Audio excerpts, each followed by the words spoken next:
Uno para ser socio de un negocio... Hay que poner pasta. Hay que poner pasta. Hay que poner pasta, sí. La verdad es que fiesta tenemos que vender experiencias. O sea, la noche tiene que acabar siendo redonda, ¿no? Porque ya en las discotecas no nos limitamos solo a poner música. Claro, depende de qué que traigas. Trae un rider técnico y hospitality que puede complicarse en algún momento. Una decisión de decir, voy a traer a tal artista y aunque sé que voy a perder dinero esa noche, lo hago como una acción de marketing. Una buena noche. Una buena noche te puedes ir a... Estamos hablando de 35 o 40.000 euros. La noche, el vicio, que si drogas... Una historia que siempre... Bueno, son los mitos y, y las cosas de la noche, ¿no? Que quizás sí que es verdad que en los 80 y los 90 que había un disjockey que pedía Green Stuff, batería verde. Otro disjockey que nos pedía 300 botellitas de Jägermeister Mini. Le compramos 6 botellas de litro. Puede sonar atópico, pero la realidad supera lo que vemos desde casa.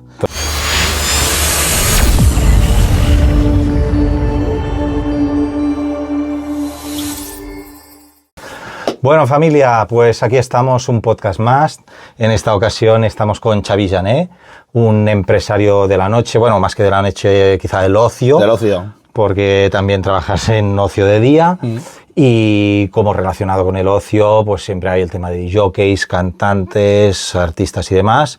Así que muchas gracias y bienvenido. Un placer, Nest, estar contigo esta tarde de noche.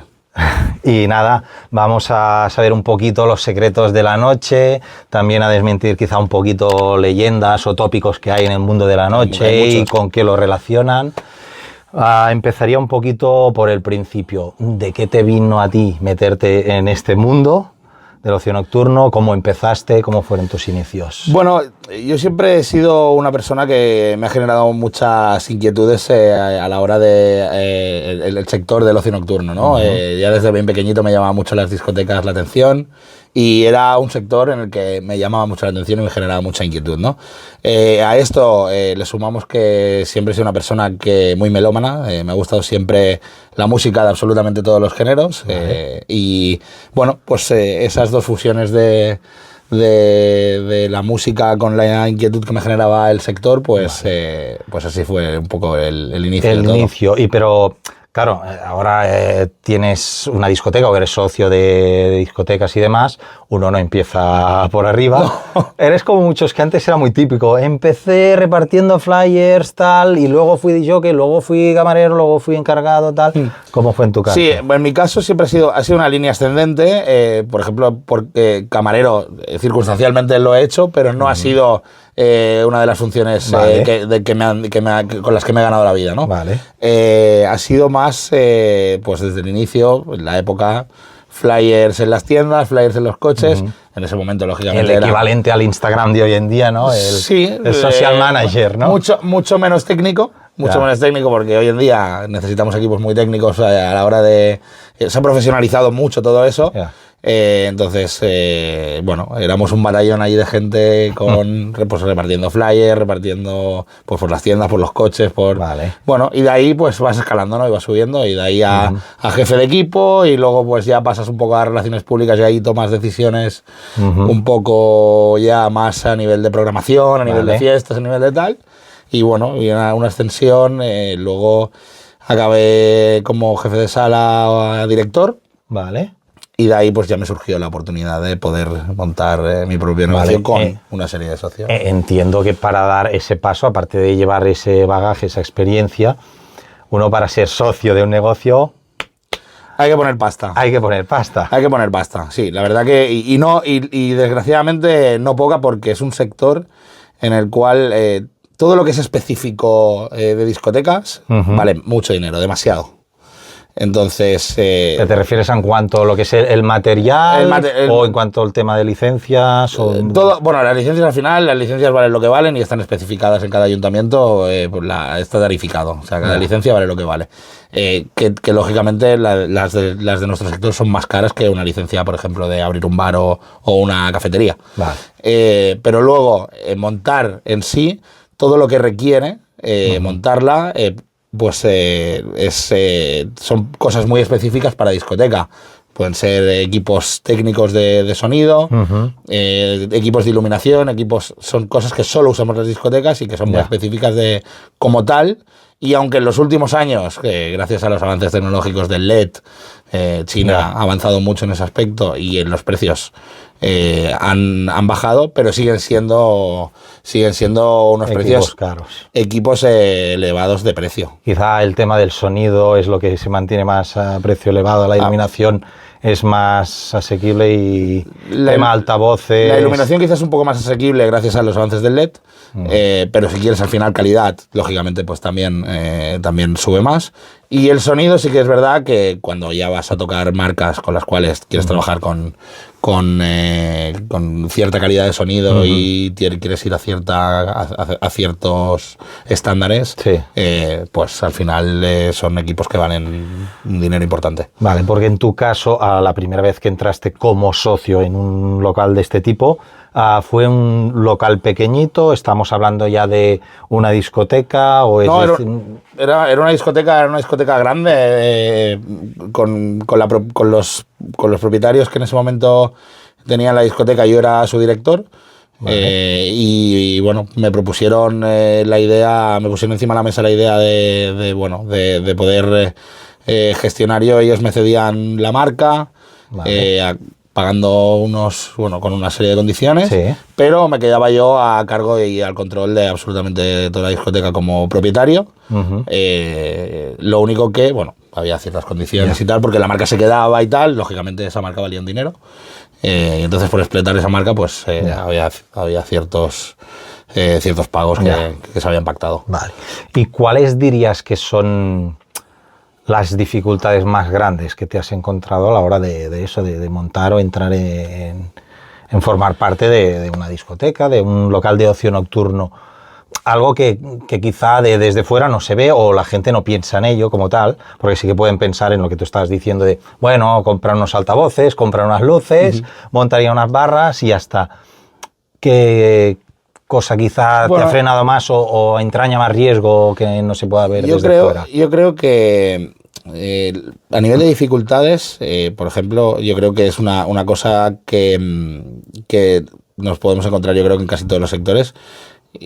Una de las principales es encontrar gente que sea válida y que te acompañe en el camino a nivel de trabajo, a nivel de equipo, y que sea válida y que sea gente realmente buena a la hora de tener dentro del equipo. O sea, sí, porque quizás siempre se ha visto mucho esto de trabajar de camarero o camarera por la noche y tal, como un trabajo muy fugaz, muy temporal, que quizá no se lo toman tan en serio. No a un nivel muy profesional. Entonces, que los hay, pero sí que es verdad que cuando tienes un volumen de trabajadores, a lo mejor, yo creo que en esta sala en la que estamos hablando estábamos cerca de los 70 trabajadores, 60, 70 trabajadores. Se dice pronto, que son unos cuantos. Entonces, intentas tener el máximo de gente profesional o lo más profesional posible para que intentar que tu servicio sea el más cualitativo posible. Sí. Supongo también para poder tener una continuidad con esos trabajadores y poder hacer las cosas. Exacto. Sí, eso por un lado, y yo creo que por otro lado, yo creo que en el sector una de los escollos que más nos encontramos es a nivel de administración. Todos los trámites son muy densos y muy lentos. Entonces, por parte de la administración nos cuesta mucho los trámites a la hora de gestionar, pues cuando se trata de una licencia recreativa musical que se llama, ya sea discoteca, bar musical y demás. Una cosita que a mí siempre me ha chirriado mucho de que exigen los ayuntamientos o que te ponen ahí en norma es el tema del limitador de volumen. Que a veces, yo lo entiendo y lo veo lógico, obviamente, en salas que puedan estar allí en mitad de una zona urbana. Con viviendas, pero es que por mi experiencia, yo lo he visto en muchas salas, que están en un sitio y dices, oye, aquí no te escucha nadie, que se vaya a dormir y esté cerca o suficientemente cerca como para que le pueda afectar. Y aún así, ponen esa limitación de volumen que en muchos casos es exagerada. No permite desarrollar bien según qué tipo de eventos, como conciertos o música más así en directo quizá. No me quiero equivocar, pero creo que la normativa es obligatoria en Cataluña. Creo que en el resto de España, no sé si hay alguna comunidad específica más, pero no es una normativa a nivel global, a nivel estatal, sino que es aquí en Cataluña. En este caso, que sí que obligan a todas las salas a tener un limitador de volumen. Pero es que además hay otra controversia, porque hay algunos ayuntamientos que tienen específicamente por normativa una limitación específica por normativa, pues yo que sé, de X decibelios. De X decibelios. Y hay otros ayuntamientos que en función de las mediciones que te haga una empresa de control a las viviendas más cercanas, puedes trabajar a más volumen o menos volumen. Ya. Es dependiendo. Hay ayuntamientos que te dicen, no, tú tienes recreativa musical, pero máximo puedes trabajar a 98 decibelios. Independientemente de si estás cerca o lejos, o qué sonido les llega a la vivienda más cercana. Lo tienen regulado como normativa y ese es el volumen al que puedes trabajar. Yeah. Y otros, pues lógicamente tienes que hacer contratar una empresa de control y esa empresa de control, en función de, hace mediciones en las viviendas más cercanas y te dice a los decibelios que puedes. Claro, eso se ve quizá un poquito más lógico. Es más lógico, sí, es más lógico porque, al final te hace las mediciones y en función de lo que marca la normativa, que puede llegar a los vecinos, afectar a los vecinos, puedes trabajar hasta X decibelios, pues ahí es donde marcan el límite. Y ya sí que desconozco por completo fuera de España, no sé si aquí, si nos ve o nos escucha alguien que sea de fuera y nos lo pueda aclarar, si hay algún tipo de normativa al respecto o allí es... Yo me encuentro muchos DJs invitados que vienen a nuestra casa y vienen de fuera, y muchos aún a día de hoy se sorprenden, o me preguntan por el limitador, porque están muy acostumbrados a ir a los sitios y que no tengan esa limitación de sonido. Sobre todo porque los limitadores, hay que explicar, yo creo, que hay DJs que les gusta hablar por el micro y tal, entonces cuando se trata de voces, los limitadores se van muy arriba, o sea, entonces te limita muy rápido, y no es que solo limite, sino es que te baja. A la que detecta una subida muy fuerte, como puede ser una voz de un micro, automáticamente te baja la música bastante. Entonces es un poco para los DJs invitados cuando hablan por el micro. Sí, no, claro, precisamente es que cuando lo que intenta hacer el DJ en ese momento es animar la pista, hay un bajón de volumen. El efecto es efecto rebote, al contrario. Exacto, sí, por eso me da la sensación de que cuando vienen DJs de fuera y tal, que nos dicen, hostia, no hay opción de quitar esto un ratito. Vaya historia esto del limitador. Entonces me da la sensación de que las normativas fuera de Cataluña quizás son más laxas. Quizás son más laxas y no en todos los sitios hay una obligatoriedad de limitador. En cuanto a la fiesta, a lo que es el ambiente, el tipo de fiesta o cómo la gente consume esa fiesta, ¿qué diferencias has notado? Porque mucha gente hablamos de post-pandemia o de antes de la pandemia. ¿Tú qué diferencias principales has notado en la manera de qué es lo que hay que ofrecer o que la gente consume o cómo? Bueno, yo creo que estamos en un punto a nivel musical o a nivel de sector del ocio en el que más que fiesta tenemos que vender experiencias. O sea, la noche tiene que acabar siendo redonda, ¿no? Porque ya en las discotecas no nos limitamos solo a poner música, sino tenemos que ir mucho más allá. Yo siempre lo digo últimamente, es que tenemos que saber hacer de todo, ¿no? Tenemos que tener buenos filmmakers, tenemos que tener buenos fotógrafos, tenemos que tener buenos equipos de gente a nivel creativo, y a nivel de redes y a nivel porque ya la gente que nos consume ya no solo se conforma con que le ofrezcas una buena sesión de un buen disc jockey, sino que quieren ese show de medianoche de la intro, quieren el espectáculo de una performance, quieren unos visuales, unos visuales que les gusten. Entonces tiene que ser una experiencia completa, ya no es aquello de vamos a la discoteca, vamos a bailar, porque la tendencia es que la gente cada vez baila menos. Entonces la gente Hoy en día todo es, vamos a colgar en redes sociales, vamos a hacer el vídeo, vamos a hacernos el vídeo, vamos a hacernos el selfie, hostia, qué guapo es esto, vamos a hacer el vídeo para colgarlo en Instagram o en TikTok. Entonces, ahí todo eso yo creo que gira alrededor de todo eso y como tal tiene que ser una experiencia completa. De hecho, con lo que decías, de que la gente ya no baila tanto, me has hecho recordar a algunos reels que circulan por allí que ponían, por ejemplo, Ibiza año tal, y se ve pues la gente bailando, disfrutando puramente de la música. Ibiza año 224, por decir algo. Todo el mundo así parado con los móviles.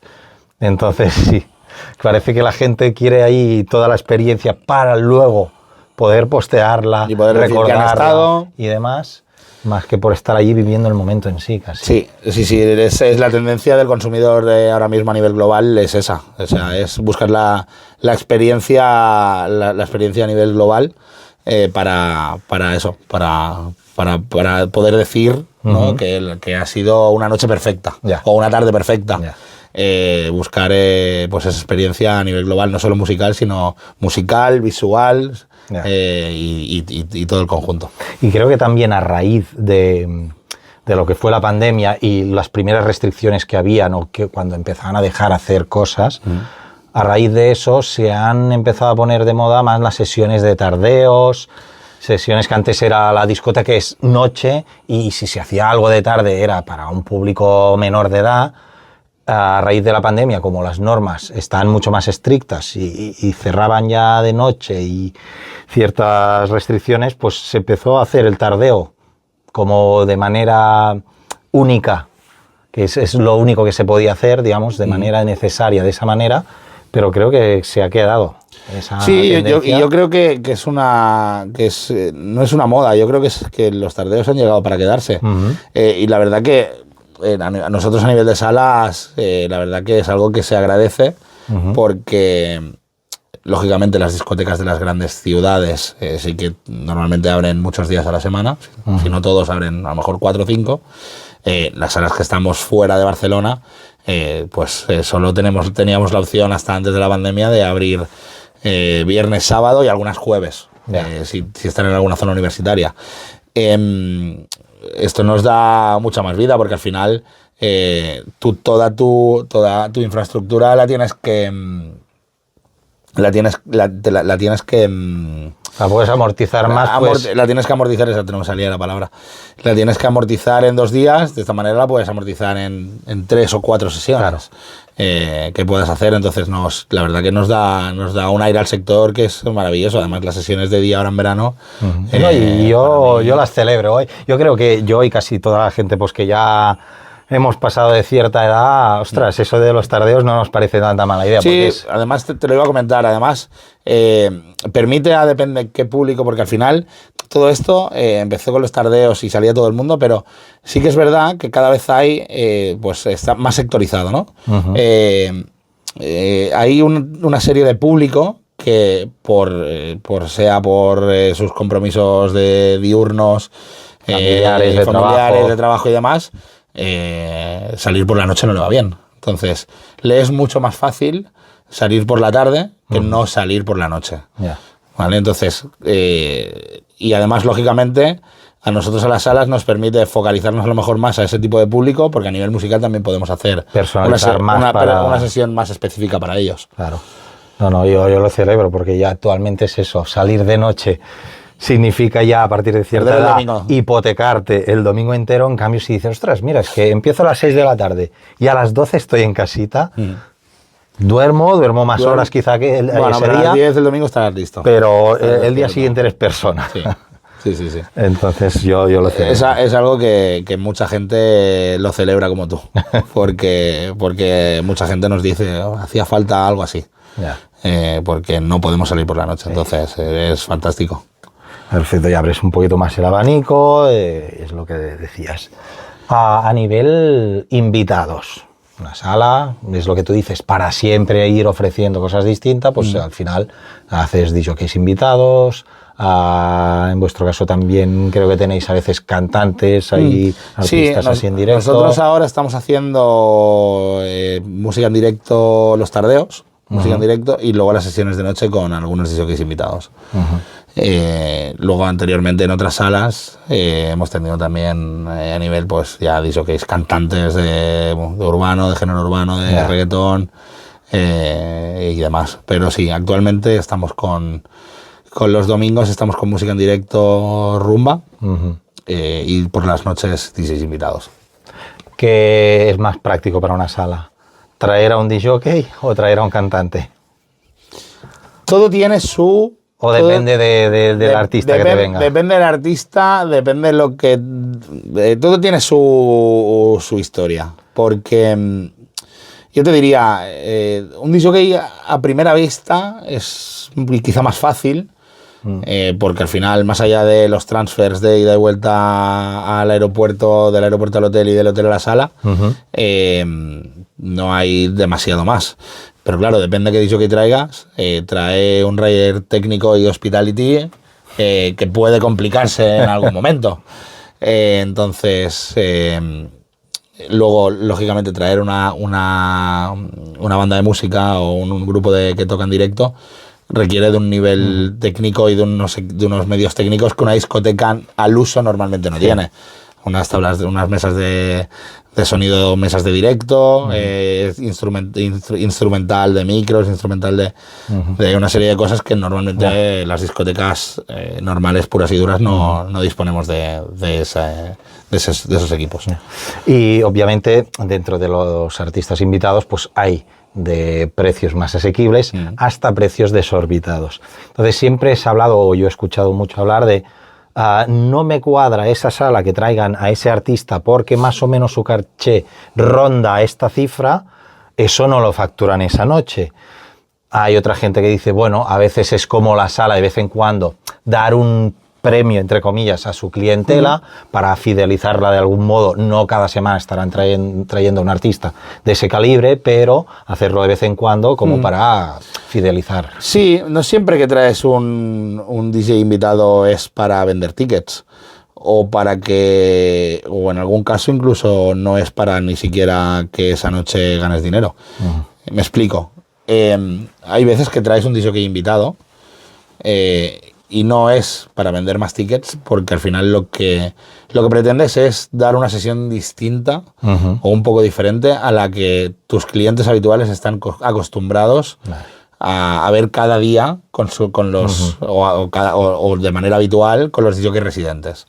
Entonces, pues intentas traer un DJ para ofrecer un poco romper un poco la monotonía, un show distinto, ¿vale? Y por otro lado, a lo mejor hay días o se toman en determinados momentos puedes tomar una decisión de decir voy a traer a tal artista y aunque sé que voy a perder dinero esa noche, lo hago como una acción de marketing. O sea, al final hay salas que pueden traer un DJ que ni por asomo esa noche van a cubrir, pero el prestigio que te da como sala haber traído a ese DJ concreto, que es un top, el prestigio y el nombre que te da como sala merece que esa noche pues no te hayan salido los números, pero lo recuperas de otra manera. Es una inversión en marketing. Claro, quizá a raíz de traer a ese famoso, hay gente que no conocía tu sala que ahora ya la conoce. Que ahora ya la conoce, por el simple hecho de decir, bueno, es que en aquella sala, cuidado que han traído a fulanito de tal.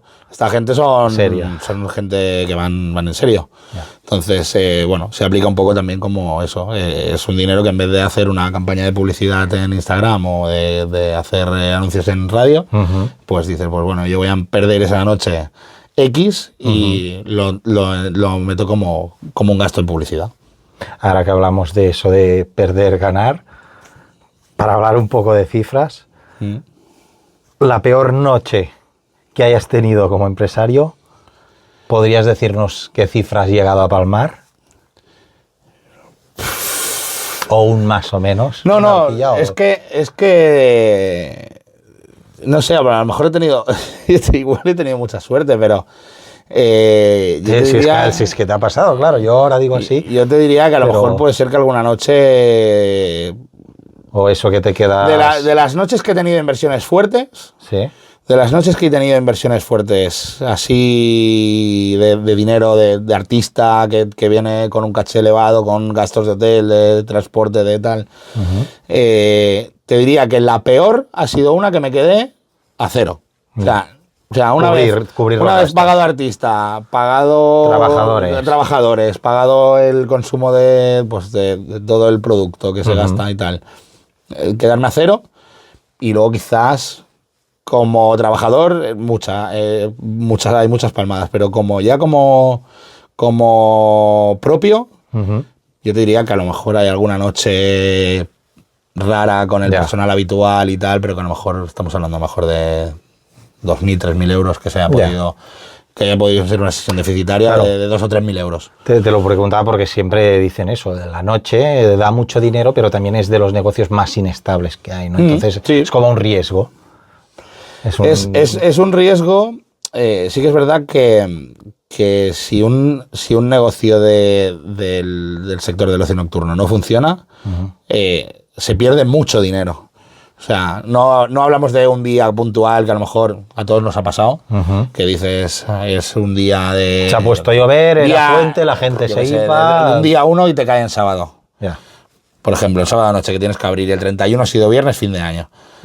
Es un día malísimo, malísimo. Y a lo mejor ese día, pues bueno, personal mínimo, te vienen 4 gatos y pues el día que... abres porque toca. Abres porque toca porque es sábado noche. Bueno, pues que hemos perdido 1.000, 2.000, 3.000... pues se han perdido y ya está, porque al final es lo que toca. El servicio hay que darlo, es sábado noche, es uno de nuestros días, y ese día pues es lo que hay. Pero en relación, repíteme la pregunta. Nada, y simplemente ya yéndonos a la parte buena, del otro lado sería una buena noche, una noche esas que digas, no sé si es la de fin de año o quizá la de carnaval o Halloween, que son noches así fuertes, una buena noche de esas que puede llegar a ganar una sala como la que tú estás ahora. ¿Qué aforo tiene la sala donde estás ahora? La sala donde estamos ahora, ahí tenemos 1.200. Vale. Una sala de un aforo aproximado de 1.200. Una buena noche. Una buena noche. Bueno, una buena noche te puedes ir a... Mira, además lo hemos estado hablando hoy en una reunión que hemos mirado no sé qué.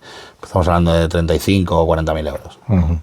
Y lo que sería una noche normal, es decir, por saber si se dispara mucho una noche de estas fuertes, o lo que sería un sábado habitual. Una noche normal estás hablando de entre los 20 o 25 o 30, entre los 20 y los 30 estás hablando. Sí. Bueno. Pero bueno, pero no solo todo lo que reluce, que es una expresión que yo siempre uso.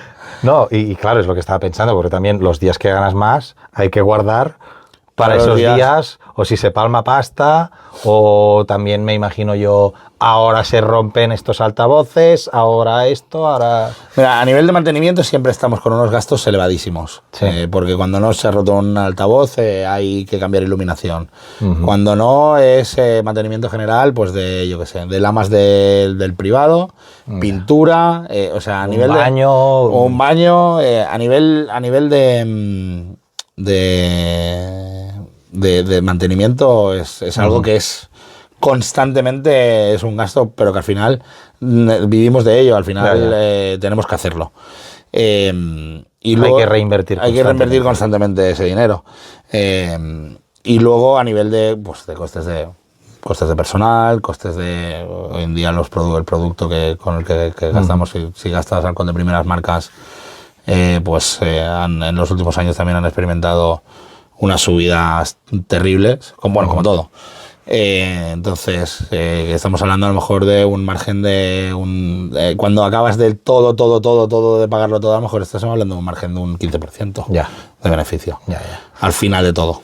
Y hablando de costes y lo que ha subido todo, a día de hoy, ¿cuál es el coste real para el empresario de lo que es una copa, que al final es a la base del negocio de la noche? El coste real es imposible averiguarlo. Porque dentro de ese coste hay tantas cosas. Hay muchas variantes. Vamos a especificar un poquito. Vale. imagínate, bebida, un combinado, no es bebida premium, ¿vale? Y con refresco, sin bebida energética. El coste en sí, yo supongo que ahí contarás, pues, tanto la bebida, el alcohol, el hielo, la ese caña. Coste es alrededor depende de la marca y tal, pero está alrededor de los 2 euros. De los 2 euros. Está alrededor de 1 euro, entre 1,80 y 2 euros. Debe estar. Pero luego... Claro, no. Luego, mucha gente que lo que sí, que dice, ¿no? ostras, vale 10 euros la copa, o no, te sacas 8, hasta ¿no? 12, 15, o en Ibiza 25. No, claro, pero hay que pagar al camarero, al hay DJ, que pagar al camarero, hay que pagar a los DJ residentes, hay que pagar si hay un DJ invitado, la seguridad, la limpieza, todo esto.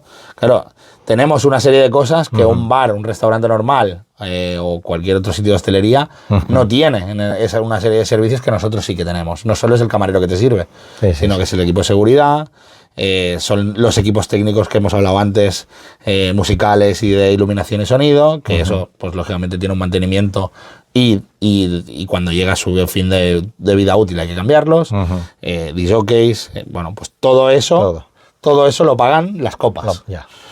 Entonces claro, ahí es algo que he explicado muchas veces, además. Ya. Y si no, tiene que tener en cuenta la gente que no es simplemente el resto lo que estoy consumiendo en ese momento, sino todo lo que pagas, el entorno, la fiesta. Y hablando de fiesta y noche, siempre se relaciona y mirado con malos ojos, se dice la noche, el vicio, que si drogas, que si no sé cuántos. Entonces, tú que la vives diariamente, ¿qué me puedes decir de todo eso? ¿Es tanto como lo pintan habitualmente? ¿Hay de todo? ¿Tú qué ves por parte ya, que sea, de lo que es la clientela que puedas tener? Yo, mira, esto es una historia que siempre, bueno, son los mitos y las cosas de la noche, ¿no?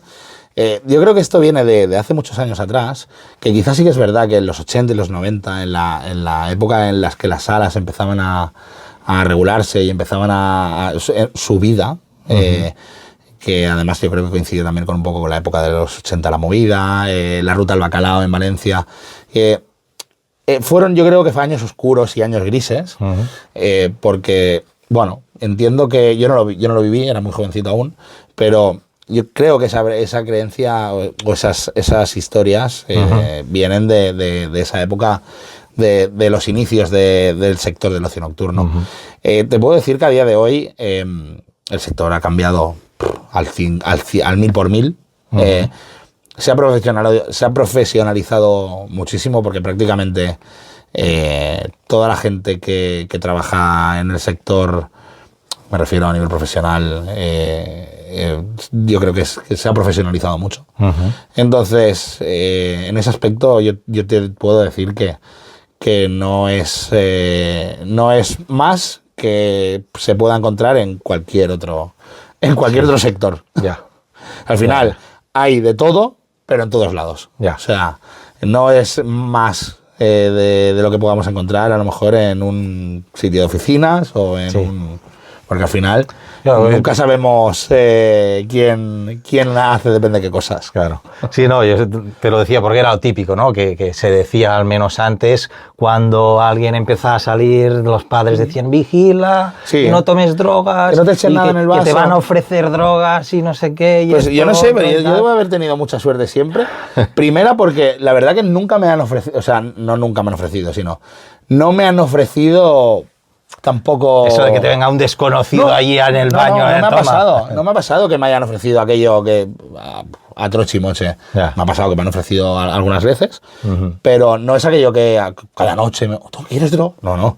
La verdad que no. Y me siento muy afortunado además también porque siempre me he rodeado de gente y puedo decir que tengo muchos amigos en el sector del ocio nocturno y he tenido siempre un entorno muy, muy sano, con lo cual es algo que me enorgullece mucho y estoy súper contento de ello, de todo ese entorno que siempre he tenido de amistades y de gente con la que me he rodeado, que la verdad que siempre nos hemos respetado mucho en ese aspecto y si ha habido alguno que lo ha hecho tampoco ha venido a molestar al resto, a decirnos si no lo hacíamos porque no lo hacíamos. A meter presión en ese sentido. La verdad que súper bien. en ese aspecto es algo que es lo que te digo. Yo creo que no hay más que en cualquier otro sector que nos podemos pensar que a lo mejor... no, que al final el que quiere tomar, lo toma en la oficina. Exacto. Si hace falta o vete a saber dónde. Sí. Y hablando, como antes, de tema de artistas y demás, eso que decías de que a veces hay riders técnicos que se pueden complicar mucho o riders hospitalarios, ¿tienes alguna anécdota o curiosidad de algo extraño que te hayan pedido o cosas que digas, hostia, ¿y ahora por qué me pide esto? Pues realmente no necesita esto, o que te hayas encontrado una situación un poquito... Esta pregunta me la hicieron el otro día en otro podcast. Vale. Y hay muchas anécdotas de cosas raras. Pero hay una que de un rider de un disjockey holandés en unas fiestas que hacíamos para turistas holandeses. Vale. Que había un disjockey que pedía green stuff, materia verde, en el rider. Entonces, evidentemente le dijimos que se buscara él la vida donde quisiera. Sí. Pues era una de las cosas raras. Y luego... Bueno, otro disjockey que nos pedía 300 botellitas de Jägermeister Mini.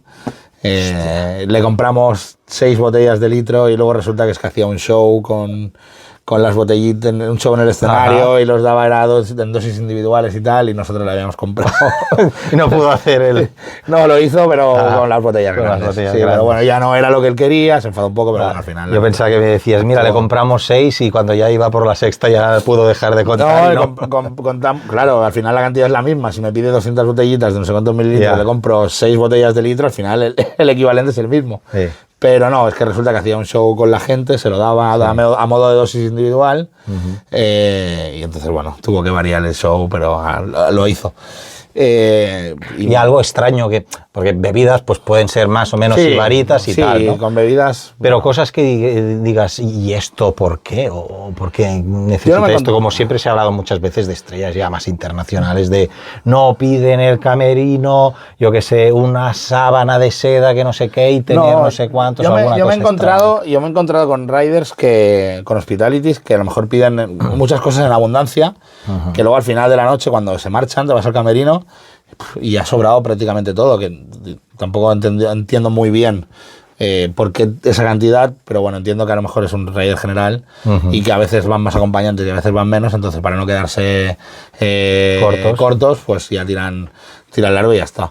Y cosas raras, no, más allá de, bueno, la mayoría hay muchos discos que también te piden toallas blancas, otros te piden toallas negras, bueno, son unas manías. Yeah. Pero más allá de cosas así raras, tampoco no me he encontrado en ninguna cosa muy extraña.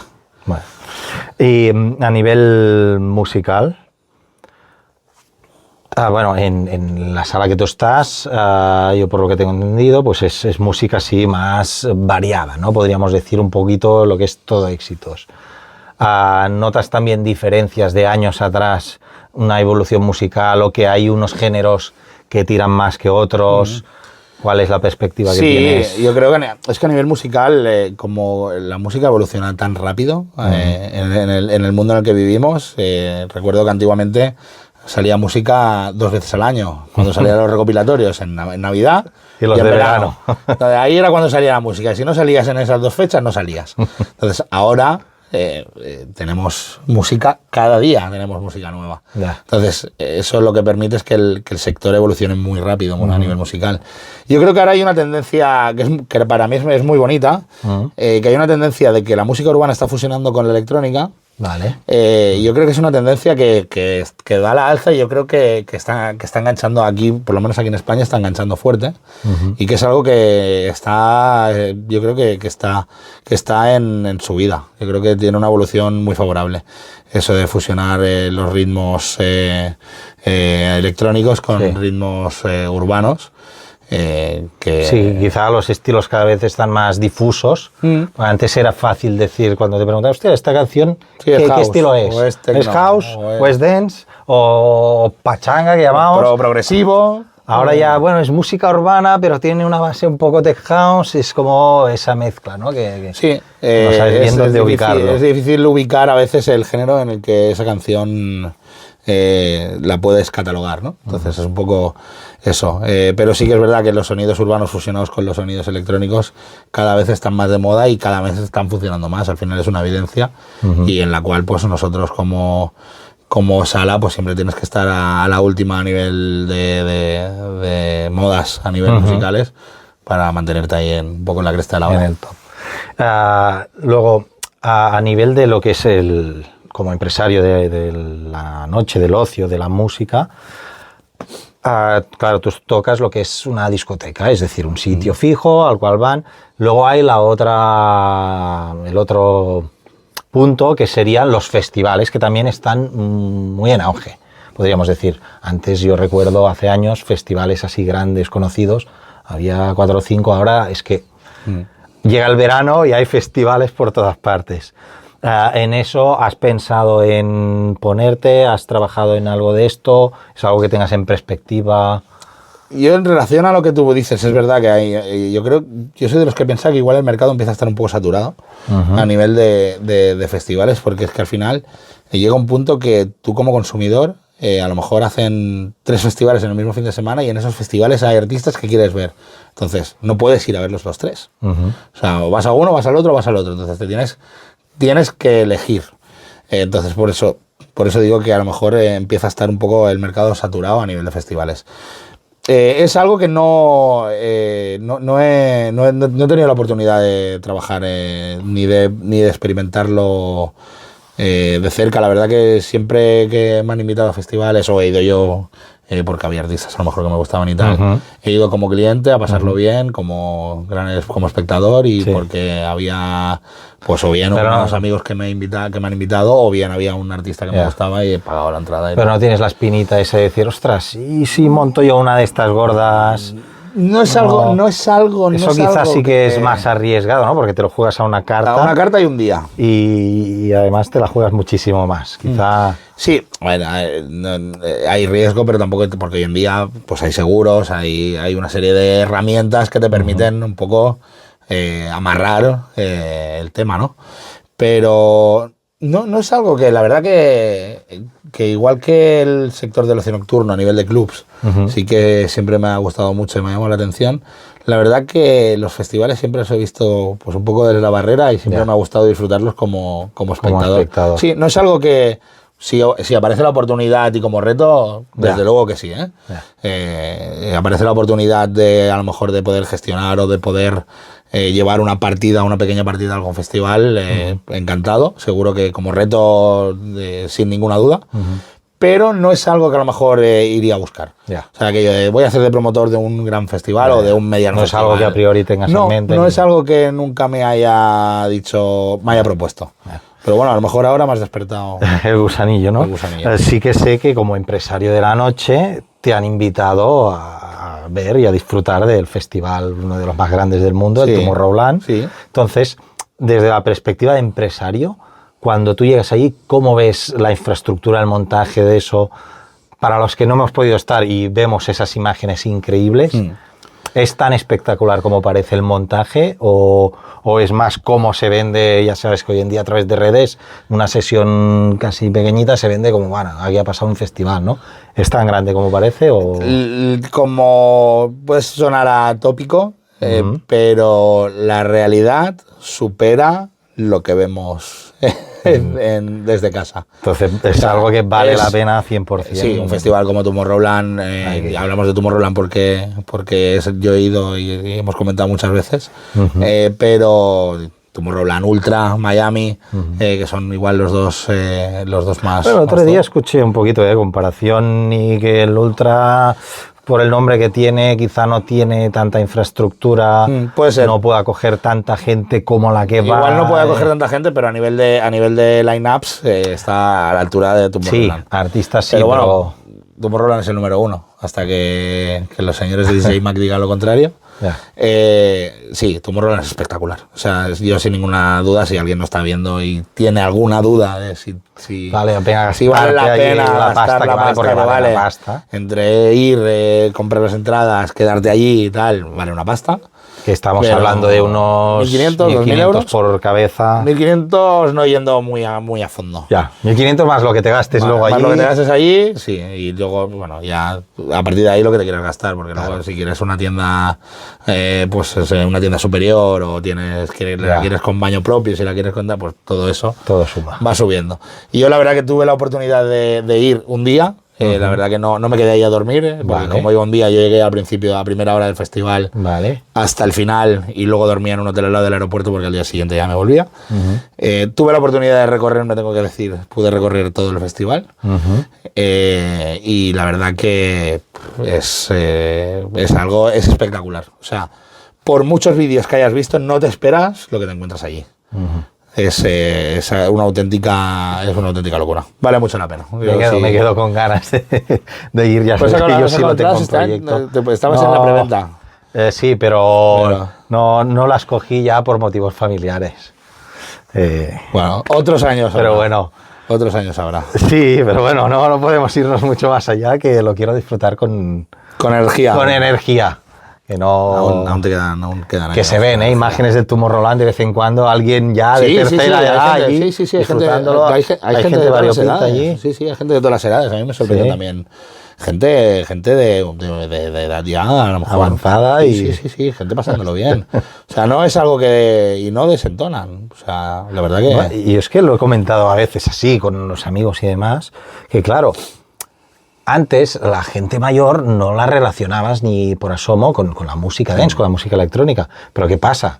Que los años van pasando y los que ya eran jóvenes y ya consumían esa música ya van siendo mayores. Y al final es lo que yo con la coña he dicho muchas veces. El día de mañana en las residencias, en vez de ponerte un paso doble o un vals, te pondrán música electrónica y estarán allí dándolo todo. Sería un poco eso, claro. Tal cual.